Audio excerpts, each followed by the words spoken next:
what is anxiety and how can we overcome it? So anxiety is a conditioned response from living in a state of fear. And fear is part of the fight or flight response. So when we experience fear, we experience increased heart rate, which gets the blood flowing around the body. Increased breathing to try and take in more oxygen. Sweating to prepare us for any activity that our mind thinks may be coming. So anxiety is caused by traumatic events. It could be one-off trauma, or it could be constantly living in a state of fear, growing up in a dysfunctional environment. And it doesn't have to be, an extremely abusive environment. If a child doesn't have good enough parents, they're probably going to develop anxiety. Most of us don't have good enough parents because most parents have their own trauma, which they pass on to their children. Their children then become adults and pass it on to their children. So it's generational trauma. And a good enough parent is going to provide unconditional love, unconditional acceptance. They're going to let us know that we're safe, that we're going to get our needs met, and a child's looking to their parents to co-regulate their emotions. Until about 1.5 to 3 years old, the child can't tell the difference between themselves and the outside world. So if they're growing up with a parent that has issues with emotional regulation, that's anxious, the child's going to pick up on that and they're going to become anxious. When we experience trauma, the emotional part of the brain actually increases in size. So someone who experiences trauma is going to have trouble regulating their emotions. They're going to have issues with anxiety. So what can we do to overcome it?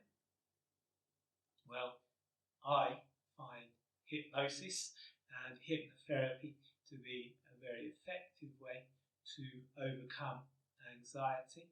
First of all, by de-traumatizing any traumatic memories, or by making the inner child feel safe, making the inner child feel accepted.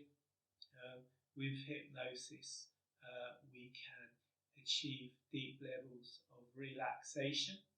As I said, that starts to shrink the emotional part of the brain, which allows for more emotional regulation.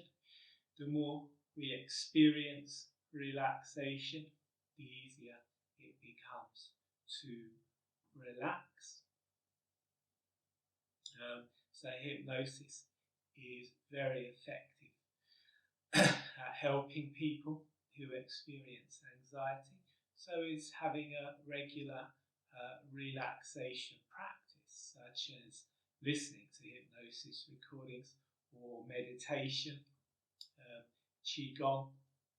As I said, the more we experience relaxation, the easier it becomes to relax, and our mind can't tell the difference between a real or an imagined event, which means that by visualizing yourself the way you want to be, maybe by visualizing yourself feeling calm and relaxed in situations that may have caused anxiety in the past, you actually start to create new neural pathways in the brain.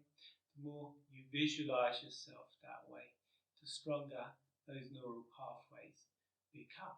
And hypnosis is, of course, very effective for visualization. So that's anxiety.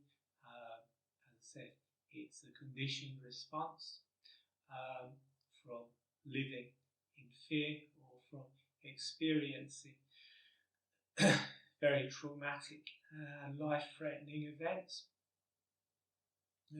We can also become shamed out of our emotions. Society teaches us that emotions are a bad thing, that we shouldn't feel anxious and we shouldn't feel depressed, and this causes us to fight against these emotions.